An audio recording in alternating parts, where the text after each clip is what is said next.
Hello, everyone. Welcome to today's webinar, Funding for Active Transportation, What You Need to Know.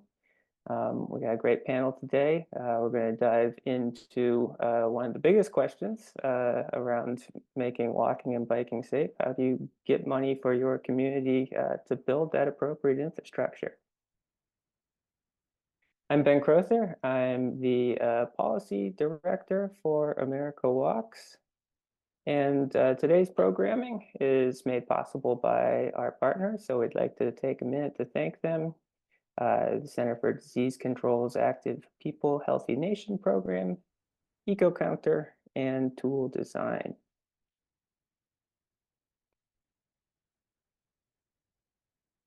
Today's program is also made possible by support from viewers and attendees like you.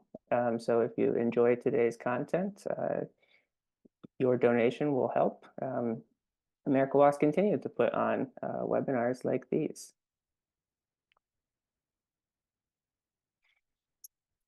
And during the course of our webinar today, we anticipate that you're going to have a lot of questions. We've set aside ample time to answer those questions.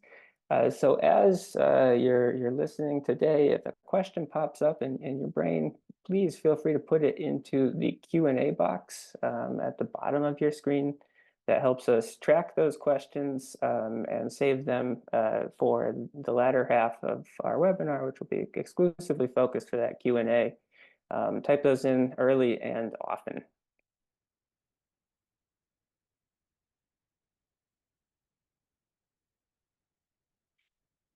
And so I'd like to introduce our great panelists who we have joining us today. From the League of American Bicyclists, we have Caron Whitaker, who's Deputy Executive Director there. We have Marisa Jones, the Policy and Partnerships Director from Safe Routes Partnership. And we have Heidi Simon, Director of Thriving Communities at Smart Growth America. We also have a special guest who's going to be joining us for the Q&A portion of today. We have Angie Byrne from the U.S. Department of Transportation. So without further ado, I'm going to turn it over to Caron to tell you a little bit about the Safe Streets and Roads for All program and other federal funding opportunities. All right, thanks, Ben. So I'm really excited to talk about the Safe Streets for All program because we've found it to be really valuable for the communities we work with at the League of American Bicyclists. Just a quick word about us. We do a number of things, but our flagship program is working with local governments to become more bicycle friendly. We have a set of criteria that we work with them through. They apply, we give recognition, we give feedback and tell them sort of what else they need to do to improve. And we know that the program works because we've seen the increase in bicycling in general and bicycle commuting. This chart runs out at 2014, but that's because most of those largest communities are now bicycle-friendly communities. We have seen that bicycle-friendly communities, places that have higher active commuting, also are better able to meet their physical activity goals. And we also know that those bicycle-friendly communities and communities with high rates of biking are also safer for everyone, whether you're biking, walking, riding in a car, taking transit. And so and we believe that this Safe Routes to School program really funds the building blocks to build active communities, not just projects, but the things to move a community forward. A little bit about the basics of it. It's for local communities, tribal communities, metropolitan areas. If there's another region that's within the state, but for local communities and things below the state level. There's a lot of money available for this program, $1.25 billion for this year. And the types of things they fund, one, they fund writing safety action plans, but also some of the extra activities that can really make your plans come to life. It also gives you a chance to try something before you actually have to commit to building that infrastructure. So demonstration projects and supplemental planning. And that's about 40% of the funding. And that funding goes a long way. for those types of projects. There's also implementation grants that actually build the projects. This funding is focused on projects that have been identified in those plans, but also on counties with high fatality rates. And I will say, I'm going to spend most of the time talking about the planning grants, because while this is an opportunity to get projects built, there's also other programs that may work better. The other thing we really love about this program is that U.S. Department of Transportation is really focused on safety. And so they've made this program about as easy to apply for as a federal program can be, which means it's not hard, but there is paperwork. But they also create a lot of worksheets, and there's technical assistance to help you get through the application process. And so I want to start out talking about plans, because plans, what we've found are that plans are really critical to getting to really active, friendly communities. They're the building block of getting all the projects and networks in place. And if your community doesn't have a plan that identifies active transportation projects, this is a good fit. Because a safety action plan under this program is really the nexus of active transportation and safety. And to do the plan, you'll have to identify a list of priority projects and a process for identifying future projects, which means they'll always be on the mind of the decision makers. And having that commitment is really key. And transportation funding can be in silos. So the great thing about this is that because it is at that nexus, there's more than one funding process that these projects will be eligible for. Now you might say, oh, well, we already have a plan. And if you do, that's great. Or you might say, we've already got one of these grants to write a plan, or we're in the process of writing a plan. You can still use this program, because this program also has eligibility for those additional projects and initiatives that will make your plan more robust. So let's say you're working in the planning process and you realize you don't have the right data. This will help with that. Maybe you have a plan, but it doesn't have as strong of an equity focus as you feel it needs. You can do this. Or maybe there's a project that you're interested in, but you can't quite get the community behind to try, or they just don't want to invest yet in an infrastructure project. You can do a demonstration project.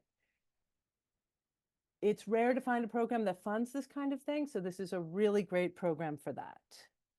A couple of specifics. So if you need better bike counts, you can do that. If you have the mapping of where your fatalities are, then you can do a high injury network and identify where those corridors are that are most important. And Safe Routes Partnership has also suggested you can do a high injury network just looking at youth fatalities to see if that's different from adults, or to help you think about where to do safe routes projects. Again, you can do enhanced planning. You can do walk audits or bike audits. You can do equity assessment, maybe a health assessment. You can do a Safe Routes to School action plan. You can do the side plans that maybe you don't have already. You can also do pilot projects, try something for a year, see if it works. You can do a Safe Routes to School pilot project. You can do a micromobility pilot project. Maybe you're interested in looking at some of the new safety technology. You can try that for a year. Study the results, bring that back, and enhance your plan. You can also do a demonstration project, which is basically an infrastructure project that can be built quickly and is considered temporary. Now, both the terms quick build and temporary are in transportation infrastructure terms.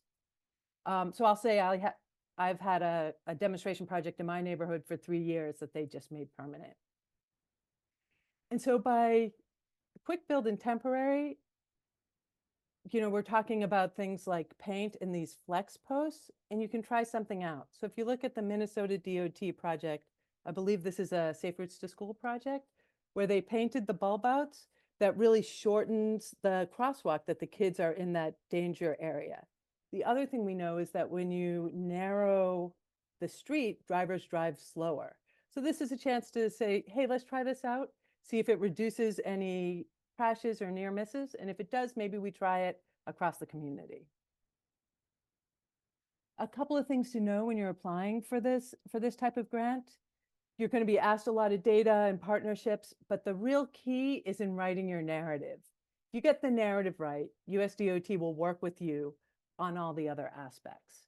And in that narrative, you want to talk about how this plan is going to help reduce fatalities, how you're going to engage the community, particularly underserved communities. Talk about, what sort of high impact, low cost strategies are you going to try? What sort of evidence-based strategies? And if you're interested in technology, talking about that. But getting the narrative right is really key. Quick tip, if you're interested in applying and you've never applied to a federal grant before, or your community has not applied to a federal grant, you're going to need a unique entity identifier. It's really easy to get. It just can take a couple of weeks, maybe up to 30 days. So if your community is interested in applying, that might be one place you want to start. If you want to do one of these planning plus projects, like a pilot project, demonstration project, you need to make sure that in the narrative, you're talking about what is the research question that you're going to answer, how and when you're going to collect the data. They want to know specifically that you're going to do that, and then how those findings are going to update an existing plan or be melded into your planning process that you're in. And just so you know, you can apply for a plan and a demonstration project at the same time. And a quick tip, again, if your community has never done a federal grant before, it's really great if you can get your state DOT on board, either as a supporting partner or a letter of recommendation, because the administrative paperwork that comes with one of these can be a little bit daunting the first time, but your state DOT does it all the time. So if you can get them on board, they'll be a great resource to help with that. If you're wondering, where am I going to find, what do they mean by high impact, low cost strategies? USDOT already has a bunch of those that you can look at. The Federal Highway Administration has proven safety countermeasures. So that blue column on the right of the screen shows that, guess what? Sidewalks save lives. The National Highway Traffic Safety Administration has countermeasures for programming and non-infrastructure. So that's another way you can look and say, okay, Safe Routes to School projects, highly effective, low cost. That's just what they're looking for. One of the new things this year, which I think is super exciting, is they're giving you sort of 2 bites at the apple. There's 3 dates, 3 deadlines for planning and demonstration grants. So if you apply in April or May, and maybe you're missing your narrative's good, but you're missing a couple things, you have time to work on it and you can reapply in August. If you don't get the narrative right, you might have to reapply, do the whole process again, but you have that opportunity to do it in August. And again, I'll say there is a lot of data you need to collect. I would say start that early so that you can spend your time on the narrative and the budget. And again, I just think that shows the commitment to USDOT and really trying to get this done. Just quickly on implementation grants and building projects. Again, they have to come from a safety action plan or an equivalent. They're looking for projects that are in high fatality rate counties. If you don't know if your plan applies, they do have that worksheet that's here on the screen. And if you fill that out and you still don't know, one thing they're doing new this year is they will pre-review your plan to know if it's there, to know if it qualifies. Again, the narrative is really important. They want to know the safety impact. They want to know whether you're investing equitably in underserved communities. So if 90% of your infrastructure is in middle and upper income neighborhoods, don't come with a project that fits there.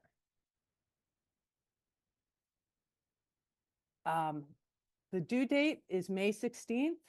There's only one due date for implementation projects, but remember there is the date before if you want to get your plan reviewed to make sure you qualify for an implementation grant. And then if you don't get the grant in May, either because your plan isn't up to date, you have an opportunity to apply for the planning grant to get your plan up to date. Or maybe they're not sure it's the right infrastructure project. Maybe you go back and ask to do it as a demonstration project. And then just some quick overall tips. Apply early. You'll have the opportunity to get a second chance.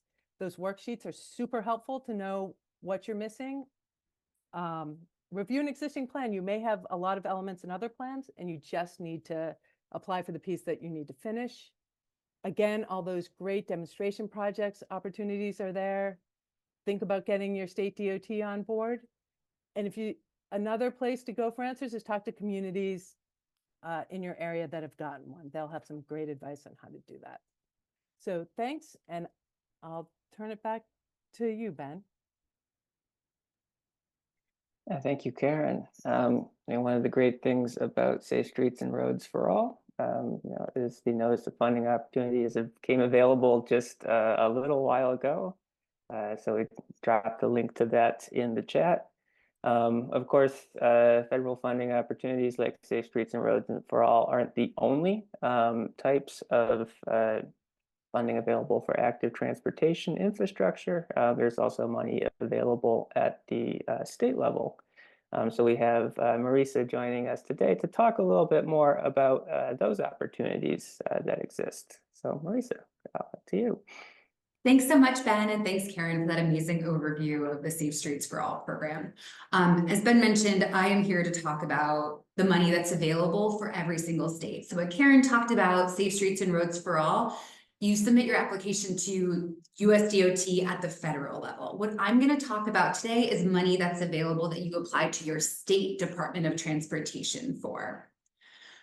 By way of a quick intro, I'm Marisa Jones, as Ben introduced me, with Safe Routes Partnership. If you're not familiar with us, we're a national nonprofit that makes it easier and safer to walk and roll to and from school and throughout communities in everyday life for people of all ages, abilities, and disabilities.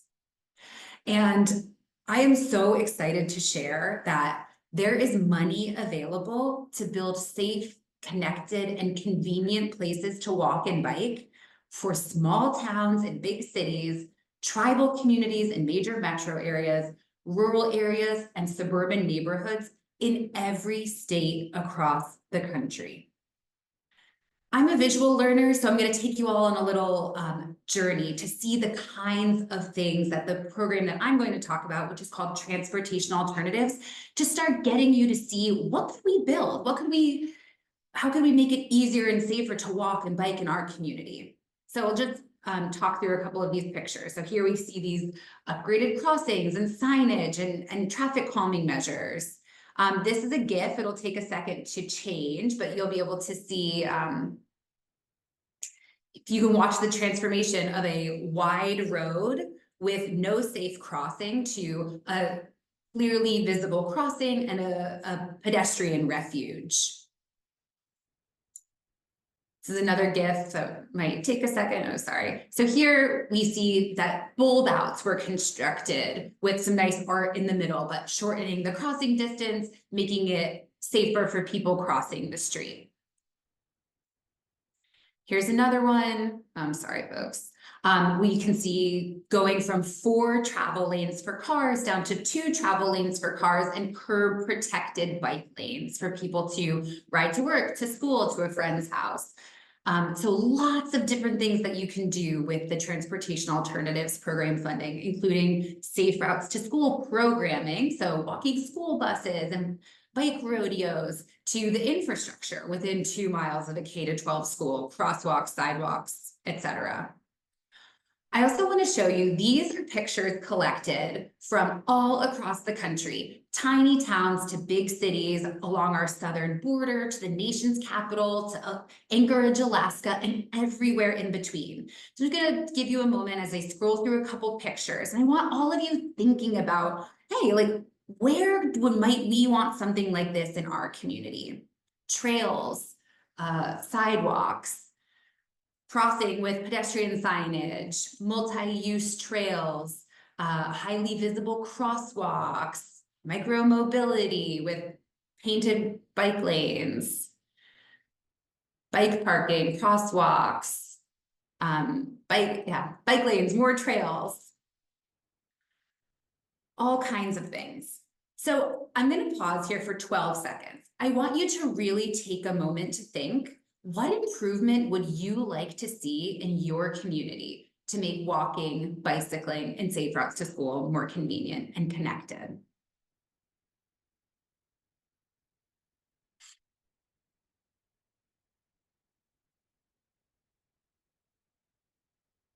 Okay, so hopefully you really have an idea in your head, and maybe this is where you live, or maybe I know we have a lot of our public health partners here on the call today. Maybe these are ideas that you've heard through walk audits or community engagement sessions with your communities. Maybe you have been hearing from folks, you know, we would love to bike, except we have to cross this really busy street, or, you know, I would love to take my kids to school, but there's no crosswalk and my kids are small, it makes me concerned. So I really want you to be thinking about this idea of what it is you want to change in your community. And now I'm going to tell you how to get money for that specific project and lots of other projects.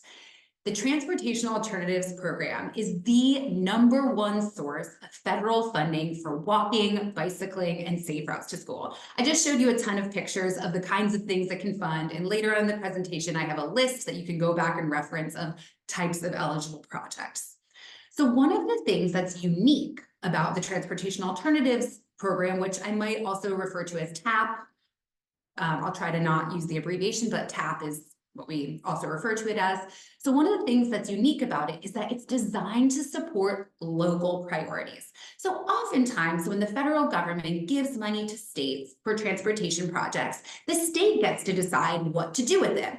And this is where those plans that Caron talked about are really helpful, because the state looks at, okay, here's what we have planned, here's what we're going to route money to. So planning is super important. Apply for Safe Streets for All. But there's also the opportunity to apply for this implementation money that reflects your community's priorities.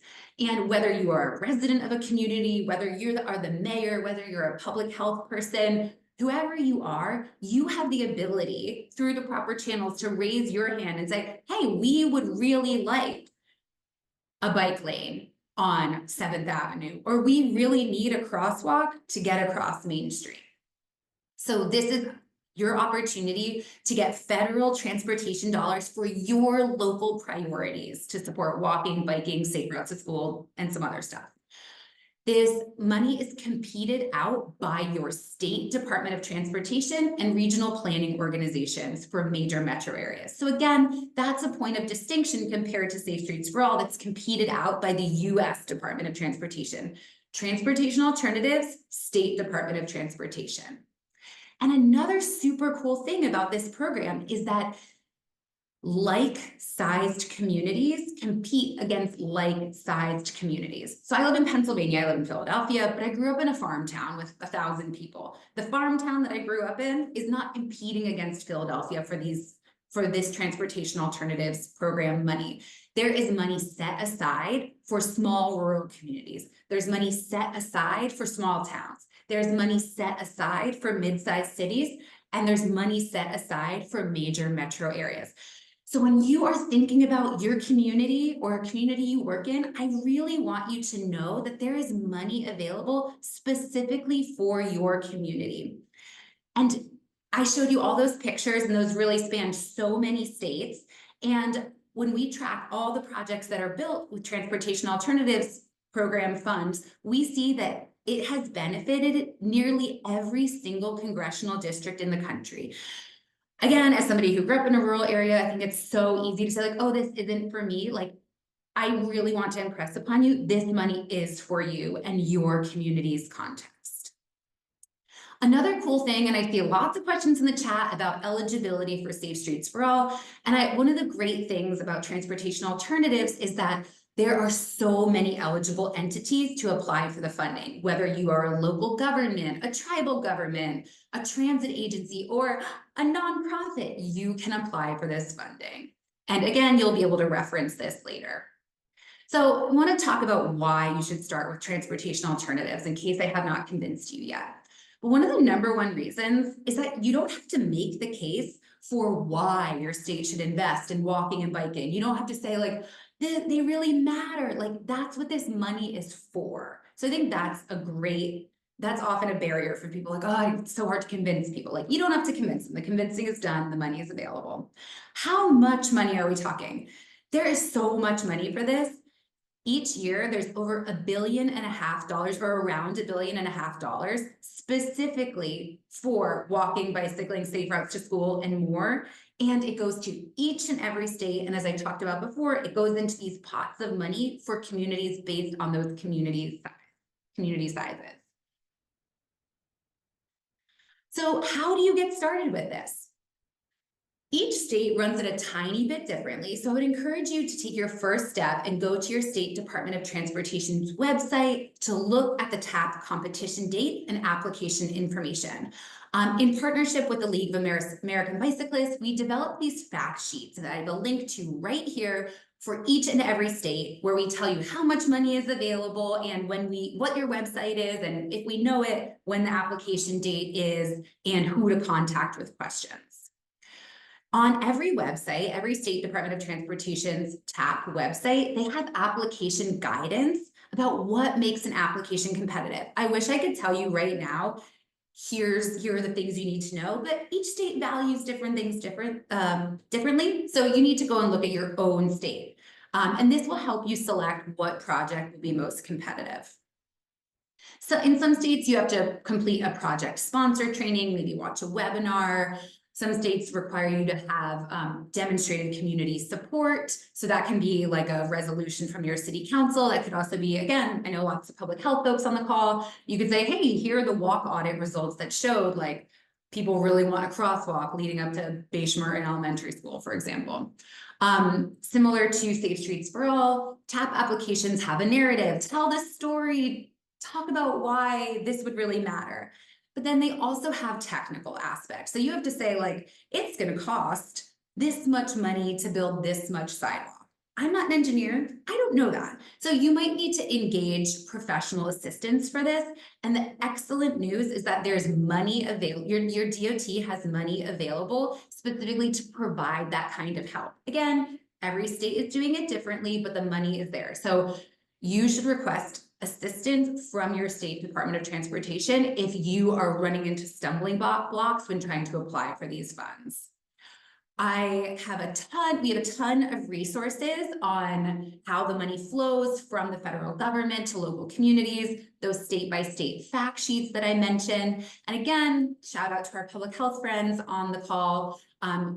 Consider submitting a technical assistance request, and we can help you navigate your role as public health partners in supporting the communities that you work with to get this funding, taking into consideration your state-specific situation. And I also just want to talk about one other thing. So we're done with TAP now. I also just want to say that 30 states, as of our last census on this, have their own money that's not federal money available to support walking, bicycling, and safe routes to school. We inventoried this in 2021. We're in the process of updating it again. We'll have it released later this year. But you can go to this website and there's a chart where you'll be able to see if your state has money available. And so I also want you to consider the fact that your state might have money, which often has a lower administrative burden, doesn't require a match, and it's still significant money. So I encourage you to take a look at that. And with that, thank you so much. Would love to answer any questions. And just as a general sentiment, at Safe Routes Partnership, we're here to help you be successful with this funding. So if you have questions about how to make your projects a reality using this money, please reach out. Thanks. Thanks, Marisa. As Marisa mentioned, this can oftentimes seem like it's a complicated process, because it is. But Marisa also pointed out that there's help available to get a hand through this process. And so last, we're joined today for our panelists by Heidi Simon with Smart Growth America, who's going to talk a little bit more about some of those resources that are out there that help you apply to these grants. So Heidi, thank you. Thanks, everybody, and thanks for having me. So obviously very attractive programs, and I think all of the organizations represented here are ready and happy to support as needed. But in case you needed some additional resources, some additional incentive to take advantage of these programs, I'm here to share just a few tips or tricks, things to keep in your back pocket as you're exploring some of these applications. As mentioned, my name is Heidi Simon. I'm the Director of Thriving Communities at Smart Growth America, which is a national nonprofit that looks to support communities on their path to becoming healthy, resilient, and prosperous, recognizing that no matter who you are, where you come from, what your life looks like, that you are able to take part in that vision of the communities that we all want to see and be part of. And we do that through 3 key lenses at our organization. 1, climate change and resilience, 2, advancing racial equity, and 3, healthy communities, which I am happy to share. All 3 of those priority areas get their boxes checked with the transportation funding opportunities and healthy community funding opportunities that you've heard about today. So some general tips and tricks for applications, and then I'm going to dive in a little specifically around SS4A because that is such an exciting open opportunity that we have right now, and some of the support that's available directly related to that grant program. So we heard about some of this. These can really apply to federal grants, state grants, applications, I would say, across the board. 1, think about what your grant proposal means, not only for your community, but for the region as a whole. And so are there other efforts going on in your area that maybe you could combine efforts with, submit some kind of joint application, look at pooling funds or matching as required, things like that, but really don't limit your scope and your scale to your single community, recognizing that there are plenty of folks looking to take advantage of these opportunities. Look at project objectives and the program criteria. You don't need to check all the boxes, but you really want to make sure that the application you're submitting makes sense for the program that is available. Tell your story, make your case. I was really enjoying the photos in the last presentation because I think that is such a compelling demonstration of the possibility and the potential for some of these funds. But this is your one shot to make the case for your community for someone who has not lived in it and most likely hasn't traveled the streets or walked their kids to school on them. Or had to, use them to get to and from work. They don't know what that lived experience feels like. And so when you talk about the community that you represent and that you're submitting an application for, and you're thinking about the vision that you're trying to convey, make sure you're doing it in a way that someone not from that community really feels compelled to help you continue on that journey. And number 4, build a strong, broad coalition of support. I know SS4A, for example, has an opportunity to talk about kind of who's at the table and provide letters of support and other indicators there. But really look at these as opportunities as well, not only in the application process, but in the delivery of the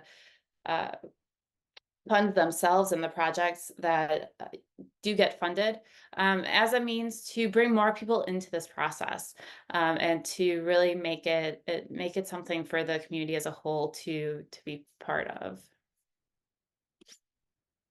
And some things to keep in mind that will set your application apart. Think about that strategic approach to how you use your funding. So not just the immediate project or the things that you're going to put in the ground, but what that means for your long-term planning, how you're going to be able to demonstrate that and measure success, what kind of narrative you're going to be able to share back to your funders. Have clear regional goals that you can measure against to connect them to local trends so that you're not demonstrating not only that you're making progress for your own community, but that you're actually moving the entire area forward. And make sure that you're able to demonstrate a good track record of delivering projects, achieving outcomes, even if this might be your first federal grant, anything that you can point to show that you have the capacity, that you and your team are able to deliver on what you are applying to do is an important thing to keep in mind. I'm going to turn now to some resources that are available both at SGA as well as with other partners for Safe Streets and Roads for All. I think you heard from Caron that this is a really unique, fantastic opportunity. We're trying to do a lot with communities around SS4A, specifically related to quick build demonstrations, just because we know that it really has the potential to change the lives of so many people in the US and really change the trajectory for transportation in communities. So just some things to keep in mind. Caron covered a lot of these already, but there's nearly $1 billion available for planning grants that can also support quick build demonstration projects. And this is a combination of the rollover that we've been seeing, as well as the current funding. Quick build projects specifically can happen with not a lot of money. I was on a call the other day with a community that's considering an application and posed the question, how many projects do you think you could do with $1 million? And I think they're like, it was a major light bulb moment, and they were, eagerly talking about all the locations that they could do a quick build demonstration project. So you can see a lot of change with a little bit of money, and this can be that opportunity to make that happen for you. I know we have friends on the call from USDOT, and hats off to all of you, because I think you've made this application as easy as a federal grant application probably can be. And it's one of the things that I think really speaks to the commitment of DOT to make these funds available to communities. The money comes directly to a local jurisdiction or to multiple jurisdictions. It does not go to the state. There is a really great chance that cities applying for planning dollars will receive funding. We know that it is a underutilized program. And the planning grant is a smart step towards future implementation grants. So if you have your eye on that other pot, this is a great first step to getting there. Some specific resources, and I will drop the links in the chat here after I get done. This is the homepage of a new section on our website around SS4A and quick build demonstrations that is being built out, but the framework is live, and there are a lot of great resources already up there, because we do really believe as kind of the gateway into doing some of these projects that can change the lives of folks overnight when it comes to safety and accessibility and really thinking about transportation differently. There is a really, really great resource. I cannot recommend this enough for the cities and practitioners who might be on the call today. It's a partnership between a number of organizations, and it's called the Local Infrastructure Hub. It supports SS4A, it supports other grant opportunities as well, but it provides direct technical assistance, it provides webinars, it provides, FAQs and how-tos, really just looking to help specifically small and mid-sized cities. But some of the resources that are more openly available, I would argue, can be utilized by anyone looking to submit an application. I know the partners here on the call also have really great resources, but a few others. I think if you keep your eyes on newsletters or blogs or even social media these days, you will see a lot of links flying around to kind of like bookmark and keep down. So nonprofits like Vision Zero Network have dedicated webinars and resources, things to really help distill and communicate some of these ideas and pieces that need to go into an application. And even the private sector is getting involved. So groups like Sam Schwartz Engineering, Tool Design, Santec, Alta, they're all really looking to help support communities and make the case for SS4A. And I will just end here with some links. DOT, in addition to a really great, easy application process, also is looking to support folks throughout the application process. So these are links to 3 upcoming webinars that they have for folks considering submissions on various topics. And we'll make sure that these links get in the chat as well shortly. And with that, I will stop. Thanks, Heidi. Yes, I'd like to invite everyone join me on screen, and we can welcome Angie as well. from USDOT. We have a number of great questions in the chat, but if you have additional questions, definitely now is the time to get them in the queue. So I just wanted to start with one. We had essentially running question about the eligibility for nonprofits for some of these grant programs. I think a lot of you answered that eligibility question live, but I think it also reflects, we have a good chunk of community advocates on this call who don't necessarily hold the keys to be able to apply to all of these programs. So, for those community advocates who are working with, say, their local or state government partners or are seeking to work with those partners, what would be some of your advice for taking that first step or making that connection or trying to advance a needed project as you're talking to the people who do actually have the power to apply?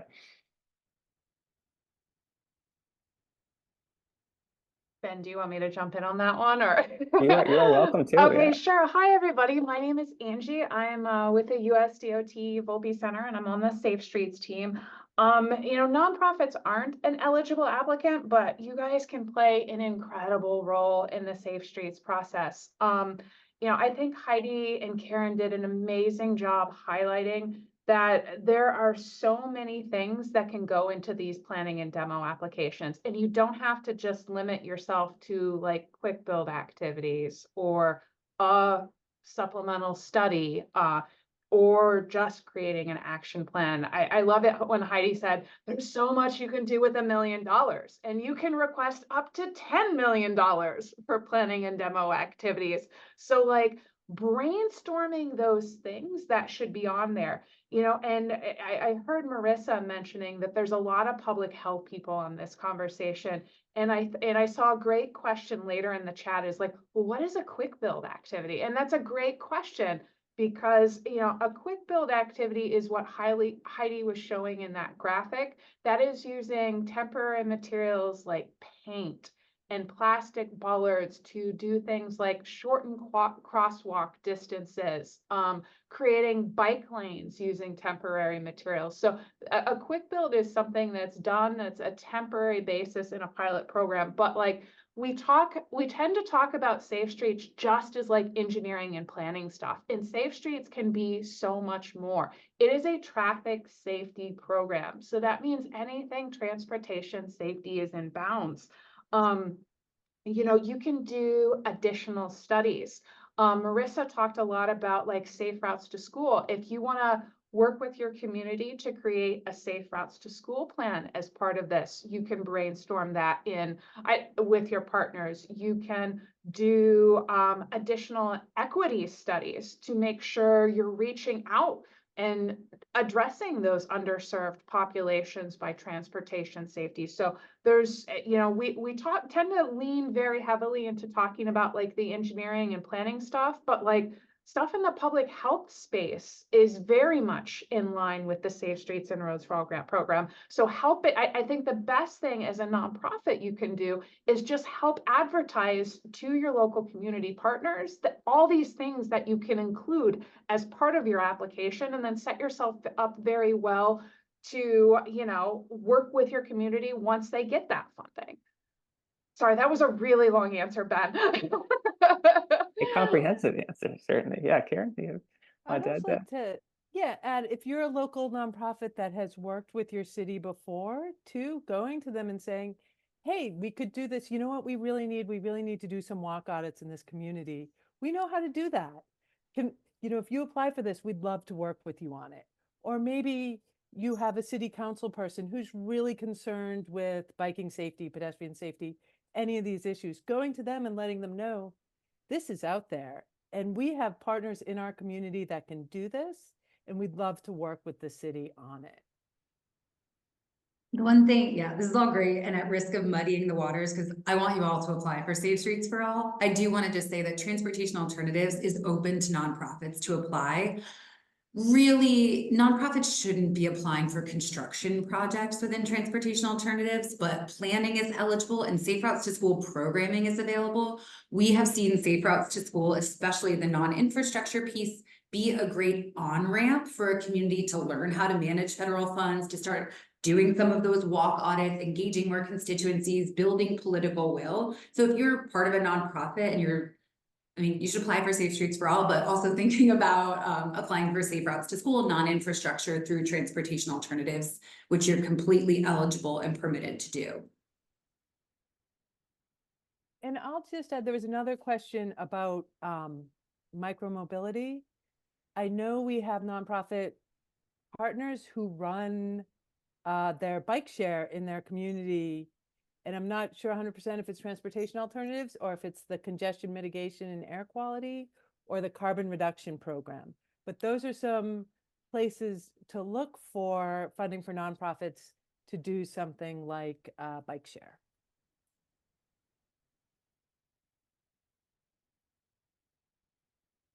I see we're also being joined by, I believe, Angie's colleague, Jeff, who's with us from USDOT today. So hi, Jeff. We're just going through some of our questions that we have. Oh, great. Thanks, great Ben. audience here. Sorry to be late.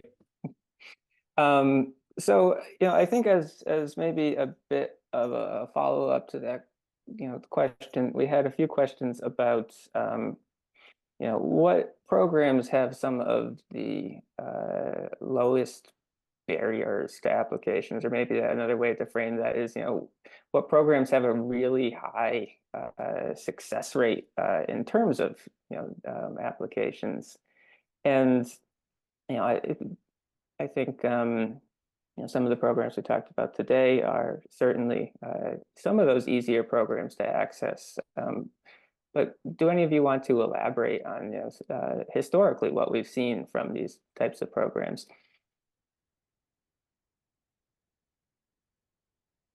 I can talk quickly about transportation alternatives, and this will also answer one of the other questions in the chat. So as I shared, transportation alternatives, there's money available for communities of all sizes. So there's specifically money available for communities under 5,000, and every state has this money. In the bipartisan infrastructure law, well, in the law that created all of this funding, there were new flexibilities for states to remove some of the barriers to applying for those funding. So for example, we worked with public health partners in Louisiana to work with their state Department of Transportation to take advantage of new flexibilities in the law that changed the local match requirement from 20%, which was, too high, nobody could apply, all the way down to 5%. And there were some other flexibilities that we worked with them on. We went from seeing 3 applications from communities under 5,000 people in the first decade of the program to 15 applications funded in communities under 5,000 because of these new flexibilities. So there are flexibilities, especially public health partners and other advocates. Work with your state to take advantage of these. And I would just add, one of the things Marisa talked about was a technical assistance available under transportation alternatives.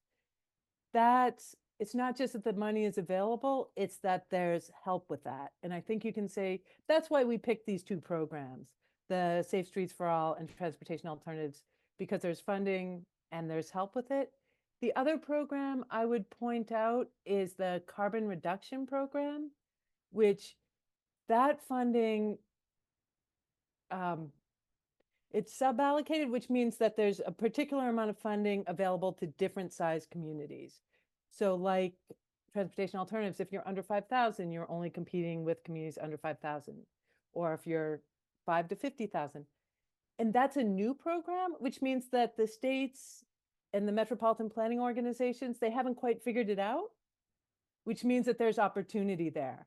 Now for that, you really have to work through your local government or your metropolitan planning organization to say, hey, you have this funding available. Guess what? If we can shift mode share away from single occupancy vehicles into things like biking and walking, we can help you meet that goal. And by the way, we have this bike lane in your plan over here that we would really love to see built. And then I'll just reiterate something Heidi said. We are undersubscribed with planning and demonstration dollars. If you are an eligible applicant, if you have eligible projects, and if you connect those things to your action plan, every single applicant has gotten funding, every single one. Now it is more competitive for implementation dollars. About 1 in 5 applicants have gotten implementation dollars. There is a high demand on that, but yeah, Caron, I really appreciated how much you drove home, and then Heidi, you piggybacked on it. This is an easy application. The application narrative is a page for planning and demo. If you ask for more than $1 million, we let you have 3 pages. So it is 1 to 2 pages of information. It's a very low barrier to entry. And then as for match, because I know that is a barrier for a lot of people, something to keep in mind about match is because this is a transportation safety program, anything transportation safety can be used as match. Okay, it does not need to be cash match. You know, we've had so many nonprofits talking in these calls. That's a sell you can use with your community is, hey, we can provide some of our time as match for meeting your match requirements. So as I said earlier, you know, you don't have, it's a traffic safety program. You match traffic safety to traffic safety. So for example, you can match a quick build project to a existing road safety audit that's going to take place with a local fund. So you don't have to necessarily match the same thing to the exact same thing. So I always give the example is you can match red apples to green apples, but you can't match apples to oranges. If that's a kind of a way of thinking about analogy to help you think of what you can use as match. And we do have some great match guidance on the web link that Ben was so kind to provide earlier. So I would definitely don't let the match discourage you because it doesn't need to be cash and there's a lot of opportunities for generating in-kind match. Thank you. Mic check. Can you hear me, Angie? Okay, great. So Angie did a great job outlining it. I'm very excited to have our applicants have the flexibility of choose their own adventure. If it's just planning, if it's a planning action plan, if it's a action plan plus some demonstration projects, that you might also be doing supplemental planning because you're going to have a requirement to have an action plan in place to apply for implementation, but you could do supplemental planning, demonstration projects, and actual implementation or construction funds. So there's a lot of flexibility of what you can apply for, but there's a lot of communities out there with low capacity. We've been talking a lot about, you know, there's limited capacities at some of these communities to do it. And you can apply, it's an easy for quote unquote federal application, but it's not that long. And so we really encourage you to apply just to get started, right? And the planning has been undersubscribed. Now we don't know, did we do such a great job with outreach, Angie, that we're not going to be undersubscribed next year? That is our goal, but we think that there's a lot of projects that can be funded. So please consider this program and match it. Another interesting thing is we do also allow for you're applying for Safe Streets and Roads for All, but then you're also getting used to applying for other federal grants. So it's possible that this might lead to you applying to other federal grant and other federal support as well. It lowers your overall barrier is what I'm trying to say. Thanks. We have a few questions continuing on Safe Streets and Roads for All about, I would say, some of the process. Can anyone give some specific examples of what might a safety action plan look like? That's probably the first part of this question. And then, also as well, there's with a lot of different competing safety needs in any one place. If you have a planning grant, are you eligible to apply for demonstration grants and or implementation grants at the same time? Yeah, go ahead, Angie, and answer that easy one. Okay, so I'm going to actually answer the second question first, Ben. Is if you got an award in FY22 or FY 2023, can you get an award again? Yes. And if you apply again, make sure you put tons of planning and demonstration dollars in there. You can apply for up to 10 million. And so, yes, you can get awards again. And, you know, with the implementation application, I'm really glad Jeff highlighted this. You can also include planning and demo as part of your implementation application. So there was a kind of a question I did answer in the chat that's on the similar vein of, say you don't have an action plan done yet, but you're in the process of developing one. Can you apply for Safe Streets funding for more money to do planning and demonstration projects? And the answer is yes with that too. So at least I'm so excited to be a Fed and giving good news. Generally, I have to be the bad guy, so it's positive to be able to say good things on a call. As for what is in an action plan, we have a checklist on our website that has 8 elements to what makes a good action plan. The first one is a political commitment.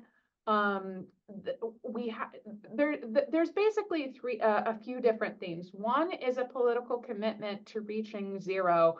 Another is an engagement with your community. So creating a group to support the development of this action, like the effort to get to vision zero or reach zero fatalities in your community. So that's criteria 2. Criteria 3 is focused on doing data analysis. Now, we recognize that that's going to vary considerably about capacity. So, you know, at least looking at your fatalities and serious injuries or whatever data that you have available, you're looking at your problem. The fourth is engaging with your community. Criteria number 4 is engaging with your community, be it, you know, the nonprofits, be it your business partners, be it your public health partners. You're engaging with your different stakeholder groups. Criteria 5 is equity considerations. So it's really a 2-part criteria. One is looking at your data to making sure that you are looking about transportation disparities within your community, and then engaging with those partners to address those transportation challenges. Criteria 6 is reviewing your local policies, your standards, your procedures. Criteria 7 is creating a list of projects and strategies. Now, again, this is scaled to the size of your community. A large metropolitan planning organization applying is going to have a very big list. We saw a town of, I think, like roughly 500 that I think had 5 projects and strategies. And hey, it was a tiny town. They had 1 or 2 paved roads in their community. So, you know, the list of the projects and strategies was scaled appropriately to the size of their community. And then criteria number 8 to having a good action plan is transparency. And so you're sharing your action plan online. You're sharing what you've learned online. So another long answer, Ben. There's someone commented in the Q&A, how is the energy on this call so great? So I think people are appreciating your long answers.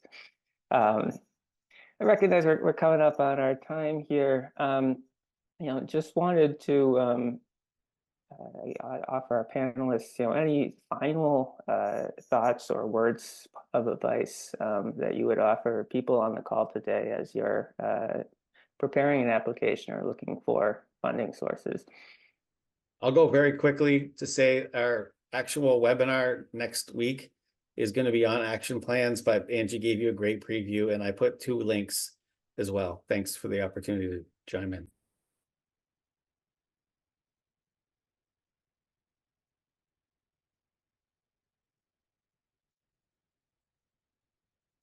Yeah, we'll make sure to get those links out.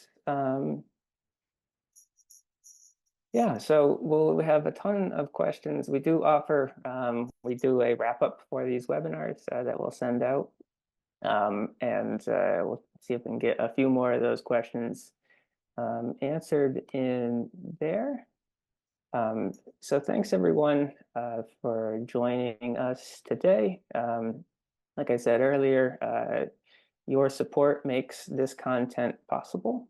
So if you are able to donate to your donation ensures that we can continue to put on great programs like this. And we do have coming up on April 3rd, our next America Walks webinar, People Over Parking, looking at how parking reform affects walkability. We'll be joined by the Minnesota State Senator Omar Fateh, U.S. Congresswoman Ilhan Omar, and Parking Reform Network President Tony Jordan. So thanks to our panelists for a great conversation today, and thank you all for attending, and we hope to see you again next time.